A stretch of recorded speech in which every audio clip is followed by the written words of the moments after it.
Welcome to the first of 9 videos that we're going to be doing to assist you hopefully in going over the detail of the grades that you're all at or been through, so you can reflect back on it.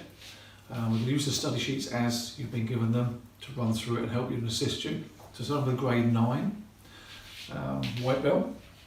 So at the very top we've got the techniques introduced. So we've got position and stances. So we've got a tension position. Basically that is when we start the class. So put my hands behind our back, we bring the left foot into the right foot, so the heels are touching, feet are slightly apart. Hands come to our sides. This is a tension. Kyugi means bow. And we go down and bow back up again. So class chariot, this is a tension. Kyugi meaning bow. It's using the Korean terminology as well as the English terminology when you're first white belt and learning that. So again, left leg in, heels together, hands by side and bow. And we're coming on to relaxed position. So the relaxed position is just with your hands behind your back. Again, feet back shoulder width apart, ready listening in the class after you've done your bow, your attention position. We've got our control positions. So first one, control position. Again, we've got our diagonal stance. So we make a square for the outside of our feet, length and width. Put our feet on the diagonal, hence its name.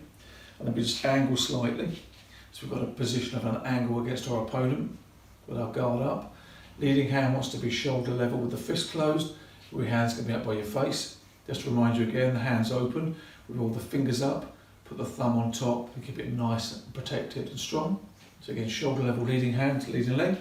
And up here, we drop the hands down now in our diagonal stance. Just put the leading hand up. This is your control position. This would aim for the centre of the person. Again, have it up nice and early. We'll show you from a slightly different angle. Bring it up early, so the person's approaching, you feel uncomfortable, just pop the hand up, and then from there we can say, please stay there while I chat. This is not aggressive, body's in a neutral position, not leaning forward or back, just staying nice and relaxed. This is your control. Aggressive controls, we bring the hand up behind, in a fist position where you feel a little bit more threatened, so we're still controlling the situation, we've got the ability to attack if we need to. So control, aggressive control. Attack positions, we make both fists. So again, the leading hand shoulder level, rear one here. If we swap the legs, just swapping the hands over. Okay, so we've got your control, aggressive control, attack position. Aggressive attack is when we come in now with both in. So we're going to use this in a clinch or getting into a clinch position or coming out of a clinch position. Remember the fists want to be above the head, elbows below, so the forearms are now protecting. Don't want to be ducking down too much. Bend slightly. We can't protect everywhere. We're protecting the vulnerable part of the head and some of the upper body. In this position here, we'll be here for a short period of time. So again, one more time, control, aggressive control, attack, aggressive attack, from your diagonal stance. Then we have on here ground defence, which we'll come to in the section when we get on to the actual long range work. So on your long range work now, coming on to the techniques you do, remember there's a start, the action and the finish. The start and the finish is just as important as well. What we're doing to get ourselves in that position and what we do to get ourselves out of that position. So we're going through the duck to start with. So going from your diagonal stance, going up, imagine a swing or a club or something's been swung at you. We just want to get underneath. So bending the knees, we want to come down about head height only. Any lower than that, we're going to start gravity pulling us down. It's very hard to get back up again. So just enough to get underneath. Hands are up. Down and back up again, straight from the side, bend the knees and up. Rear legs going off to the ball of the foot, keeping the weight central, and back up again, and back, and keeping the view forward all the time. Don't look down, keep watching forward, keep the guard up, keep watching what's happening here. Attacks come in, we're getting underneath attack, or we can come into counter, or we can exit. We've got choices of how we deliver what we're going to do. And that's when we've got always choice of attack positions once you conclude. So once you've done your duck, you choose whether you go back to a control, aggressive control, attack, etc. So we're looking for your views on the situation as you find it. We've got your round strike and side strike. We'll start the round strike, which is off the front, which is the rotational one, which is going to give us speed. This is a close range one. So guard up again. We'll start from this position here. Bring the hand in. We'll start with sequential movement. We go into massive detail of this at white belt, but basically we're going to start turning the feet, collapse the knee, bring the hip round, arms gone out. We've got to stretch across our shoulder. Shoulder, elbow, wrist, the same line. We're coming around, hit the target with the front of the elbow.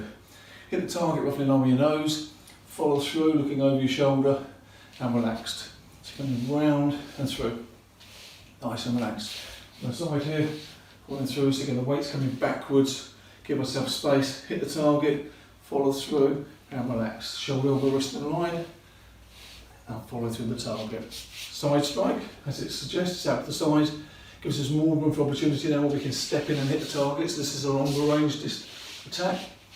Targets to the side, look to the side, weight goes to the front, so we've got the weight coming forwards, rear leg on the ball of the foot, up comes the arm, against with the front elbow, but side on now, guard up position here, I'll follow through, so show from the side, again coming out, stretch across here, attack the target, follow through and relax. We give room for the arm to come and accelerate, hit the target, follow through and back down again.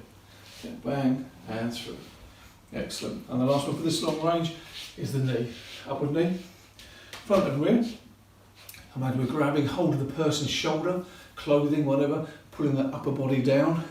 So we're going to be attacking the abdomen, face, groin, depending how much you pull down. So the pull's going to be the first part that comes in, and then the knee comes up afterwards because that's nice and fast.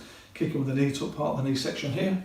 So we bring the knee up, hit the target, follow through, back down again. So relax, pick it up and down, and I'll show you from the front, down from the side. What we're going to be doing is dragging this bottom back and to pull the leg up. So push back so we get a bit of speed, momentum, bring that knee up, then foot back and kick. We want the calf and hamstring closing to allow that kick to come up, closed, but really emphasise the upper body coming down as well as the knee being punched up towards the abdomen, face or groin area. That's our front and rear.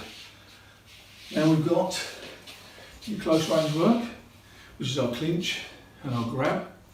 Our grab for this situation is the ground defence. So we've been pushed, knocked over, we've hit the ground, as quick as you can adopt yourself into ground defence position, which is one hand on the ground flat, top leg comes onto the top of the bottom leg to protect any kicks coming in towards the groin, and the top hand comes up to protect yourself, again keeping a distance between you and the opponent. With the base of the heel, we can push it out, kick it out, don't let the knee lock, keep it bent, keep it soft, and we can aim towards the person's knee, which is the weakest bone in the body that's in front of you. If they start moving round, we can slide round. If they move quickly across, we can just rotate over onto the other hand, bring this knee up and this hand up to protect yourself. Once you've done the kicks, then you want to get up nice and quickly. Top leg goes on the ground, rear arms on the ground. We're just going to push up, so you can see this arm, this leg are free to allow us to push back and drive away. We don't want to come straight up, we want to drive out as we do it. So one more time, hit the ground, adopt the position, a couple of kicks, foot down, weight into the hands, so we're starting to move away already. This leg drives back to enable us to push, but you notice the knee and hand still up to create some space and distance from your opponent. So that's your ground defence. For the clinch, lean leg forward from a diagonal stance, hand behind the head, rear hand behind the arm, so we're grabbing behind the tricep area here. It's going to come up inside, right up so we can stretch right up the ceiling, and then squeeze, and now we've got the arm trapped underneath here, grab the back of their arm. This leading arm, actually their heads are in close at the moment, I'm just doing it so to explain. Bring the elbow in towards the centre of the chest and drive the elbow into the centre of the chest, and you can just push forward slightly. So again, up inside, squeeze, bring the elbow in, drive it forward, then from there, push away. So we're using the palms of our hand just to shove out to create some space again where we can step back in control, rest of control, attack position, whatever one you choose that we've done at the beginning, depending on the situation. So that's your long range, your close range. Your power drills will just be showing this now on the mitts and the shield.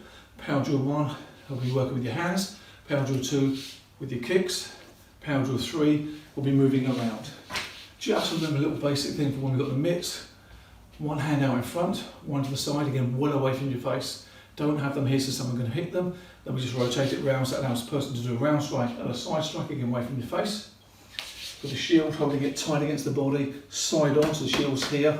It's a really good kick, will push you back, and the tap will hurt your groin by standing this way round.